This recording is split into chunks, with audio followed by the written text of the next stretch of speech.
Hello again, HI 101.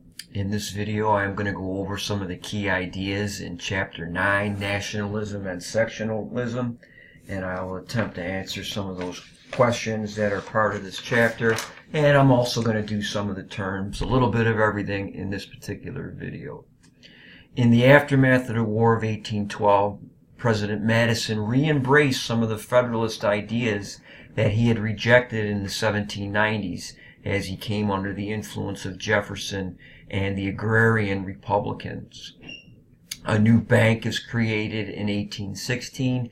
He understood the need for a sound currency by this point, as the United States was ill prepared for the beginning of the War of 1812. A new currency again flooded the economy, and they enacted a tariff to try and protect from unfair British competition.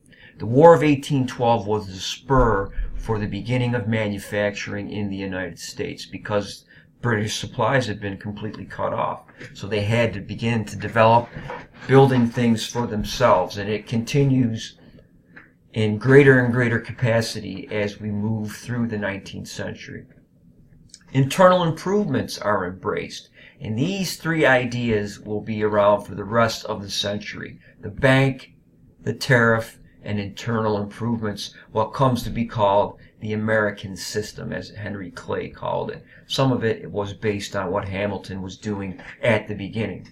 The National Road, which was built in the state of Kentucky, continuing it from the east, was embraced. And also during this early 19th century period, there is a canal building craze symbolized by the Erie Canal in upstate New York, which connected to Albany, New York, and from Albany, which is on the banks of the Hudson River, commerce could then flow down to New York City. The Erie Canal was the original gateway to the West, and many of the products that came out of the Midwest from agriculture and the lumber industry. John Marshall is still the Supreme Court Justice, and as chief, there were three big cases that came out of the court during this early 19th century period. Contracts, and the idea of contracts is sacred in the United States based on Dartmouth.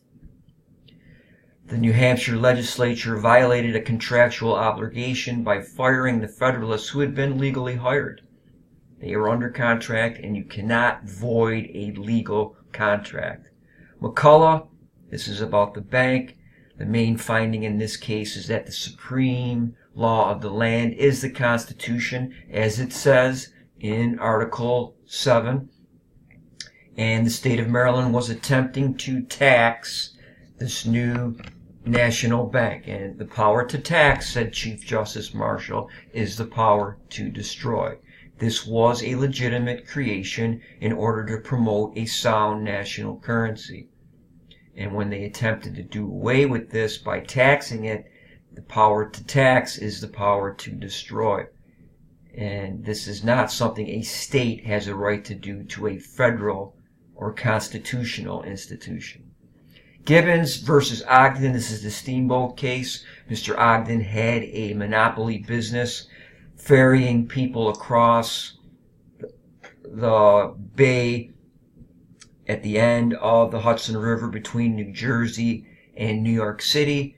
Mr. Gibbons wanted in on this, and because they're crossing state lines, this becomes interstate commerce, and as it says in the Constitution, it is the national government that is supreme in interstate affairs, and they will regulate this. And this is true to this day.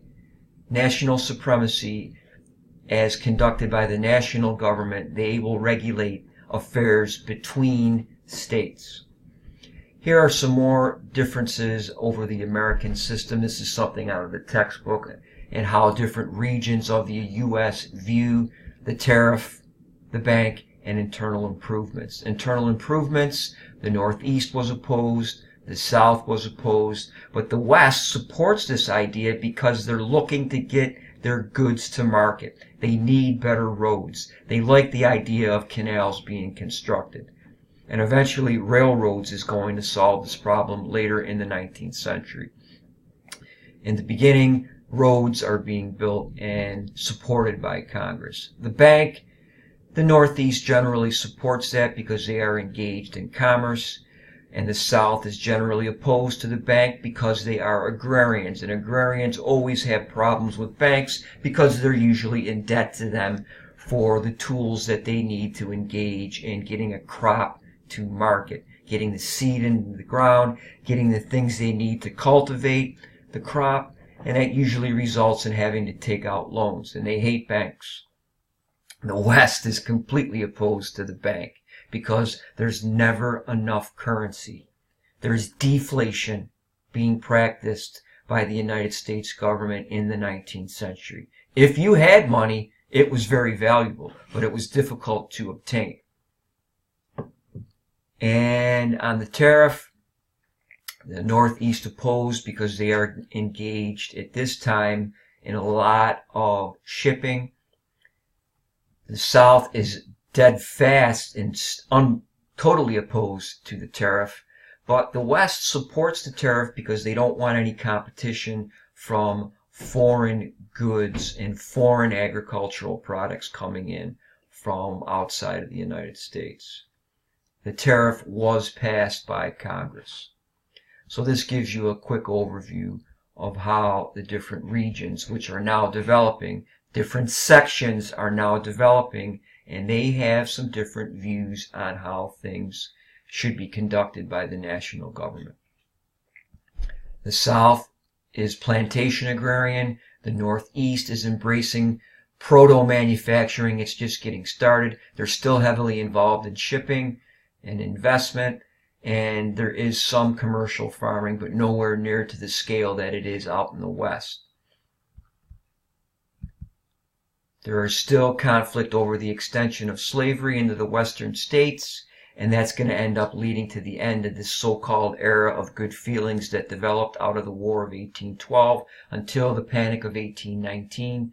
Mr. Talmadge wanted to ban the transport of any more slaves into Missouri.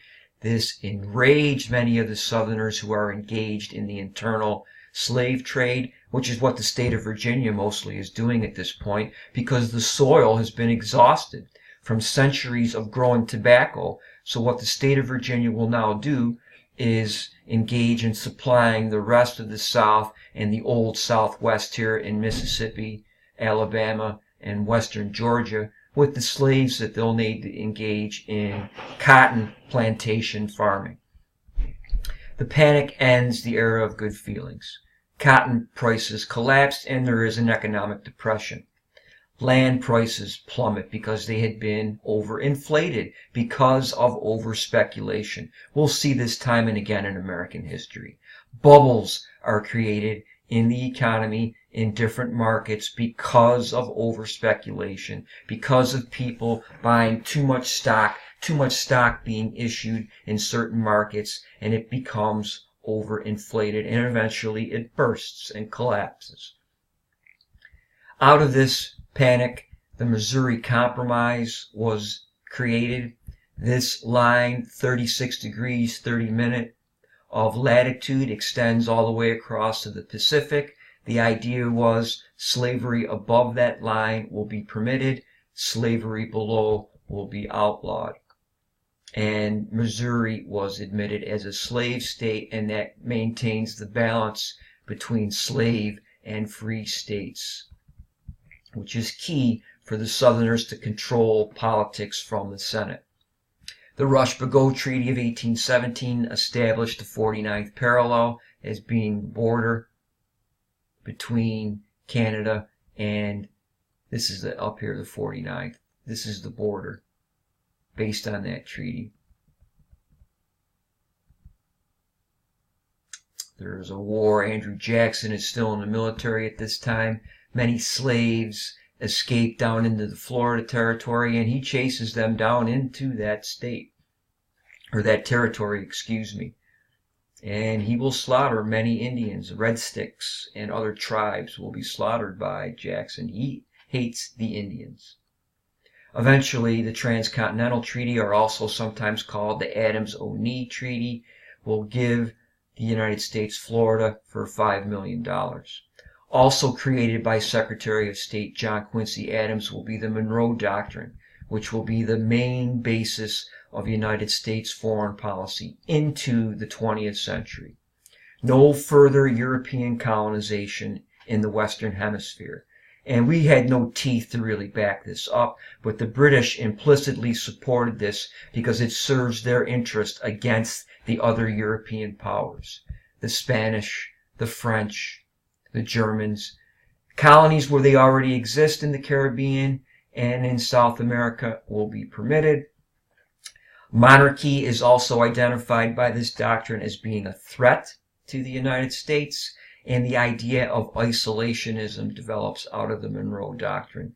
The United States will keep out of political European internal affairs. We will have no formal treaties with any European powers. We will only engage in economic trade. In 1824, the presidential election is very key. Jackson wins the popular vote, but he did not have enough of the majority of the Electoral College. So just as in 1800 with Jefferson, John Adams, and Aaron Burr, it's thrown into the House of Representatives, who voted for John Quincy Adams. Clay supporters, who also was a candidate in 1824, supported John Quincy in the House. And because of this, John Quincy Adams got the majority of the House of Representatives vote. Jackson accuses Clay of a corrupt bargain. He calls him the Judas of the West because he became J.Q. Adams Secretary of State. And as we've seen in American history at this point, the Secretary of State was viewed as the stepping stone to the presidency. And he immediately, Jackson, begins running for president again. And in the election of 1828, he wins easily. Jackson succeeded in 1828 as portraying John Quincy Adams as being an elitist. He's a Harvard graduate. He had spent many years overseas with his father in different ambassador posts. He spoke fluent Russian, French, German, and the common man will support Jackson because all property eliminations, all property requirements for voting had been completely eliminated by 1828.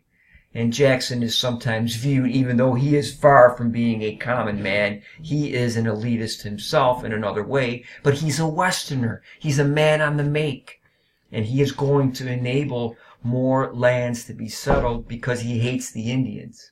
And that is going to be the beginning of the flood of more immigrants into the Trans-Mississippi area and the Old Southwest. And these other groups also heavily supported Jackson. And labor unions will be a traditional support for the Democratic Party, which is what it's now called from 1828 on. The modern Democratic Party has its roots here, and until 1980, labor unions are going to vote Democratic. And that ends Chapter 9.